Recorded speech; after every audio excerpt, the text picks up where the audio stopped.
महाराष्ट्र के शहर मुंबई में तन्वी नाम की एक लड़की रहती है। तन्वी बहुत ही मॉडर्न और आज के ज़माने की लड़की होती है। वो क्लास की टॉपर होती है। ऑफिस में भी उसे कई अवार्ड मिले होते हैं, पर उसे घर का कोई काम नहीं आता। और उसकी शादी दिल्ली के एक ऐसे परिवार में होती है जहाँ पर उसे एक बहुत पुराने ज़माने की और कड़क सास मिलती है। तन्वी अपने हस्बैंड के साथ मुंबई में ही रहती है, पर उसे कुछ दिनों के लिए दिल्ली जाना होता है।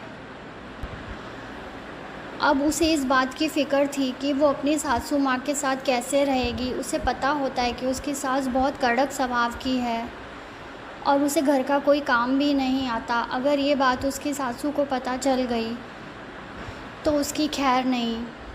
तन्वी दिल्ली के लिए रवाना हो जाती है और दिल्ली पहुंचते ही अपनी सासू माँ के पैर छूती है। उसकी सासू उसे आशीर्वाद देती है और कहती है, नहा धो के फ्रेश हो जा, मैंने तेरे लिए नाश्ता बनाकर रखा है। तन्वी नहा धोकर फ्रेश हो जाती है और नाश्ते के लिए आ जाती है। उसे नाश्ता इतना पसंद आता है कि वो कहती है, सासू माँ आपके हाथों में तो जादू है, मुझे भी सिखाइए ऐसा खाना बनाना। उसकी सासू माँ कहती है, क्यों तुझे खाना बनाना नहीं आता क्या? नहीं नहीं सासू माँ, आता है, पर आपके जैसा इतना अच्छा खाना बनाना नहीं आता। उसकी सासू माँ हंसती है और कहती है, हाँ हाँ तुझे सिखा दूँगी, अब तो तू कुछ दिनों के लिए यहीं है मेरे पास। शाम को उसकी सासू माँ मंदिर चली जाती है और उसे डिनर की तैयारी के लिए बोल देती है कि सारी डिनर की तैयारी उसे ही करनी है। अब तन्वी को चिंता होने लगती है कि वो कैसे सारी तैयारी करेगी।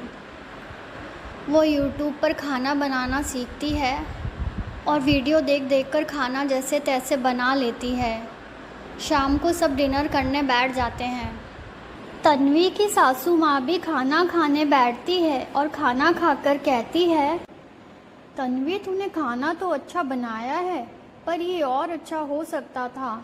2-4 बार और बनाएगी तो ये और अच्छा बनेगा। तन्वी की सासू माँ इतना कहकर अपने कमरे में चली जाती है।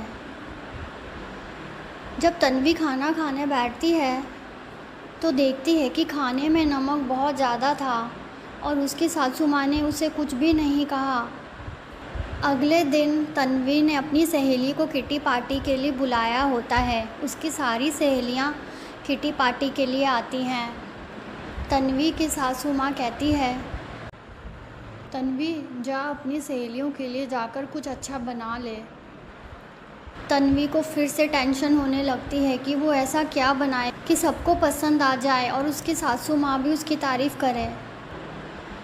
इतने में उसका पति आता है और कहता है कि सबसे अच्छी शेफ़ तो तुम्हारे पास है ही, जाकर उनसे मदद ले लो, वो मदद करने के लिए मना नहीं करेंगी। ये सुनकर तन्वी कहती है, ये मैंने पहले क्यों नहीं सोचा, सासू माँ से अच्छी कुकिंग कोई नहीं कर सकता। मैं अभी जाती हूँ और एक अच्छी सी रेसिपी लेकर आती हूँ। वो सासू माँ के पास जाती है और उनसे एक रेसिपी लाती है और खाना बनाना शुरू कर देती है। उसकी बाकी फ्रेंड्स भी कोई ना कोई रेसिपी बना रही होती हैं। सबका खाना जब रेडी हो जाता है तब उसकी सासू माँ सबको बुलाती है और कहती है, सब अपनी अपनी रेसिपी टेबल पर रखो कि मैंने एक सीक्रेट कंपटीशन रखा था कुकिंग का। अब मैं सबका खाना चेक कर कर बताती हूँ कि किसका सबसे अच्छा बना है। ये बात तन्वी को पता नहीं होती कि सीक्रेट कंपटीशन रखा गया था। वो जल्दी जल्दी में खाना बना लेती है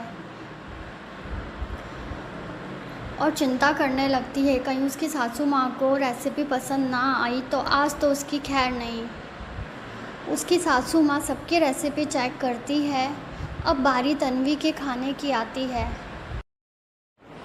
उसकी सासू माँ उसका खाना चेक करती है और कहती है, तन्वी तू पहले से ज़्यादा अच्छा खाना बनाने लग गई है, गुड।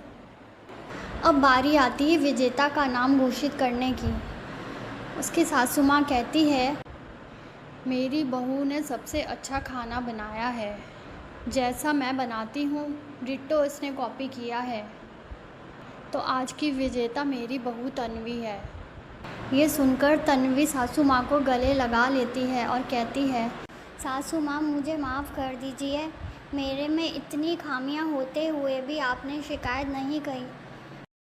मुझे पता था कि आप थोड़ी सी कठोर हैं, पर उस कठोरता के पीछे भी आपका प्यार छुपा था।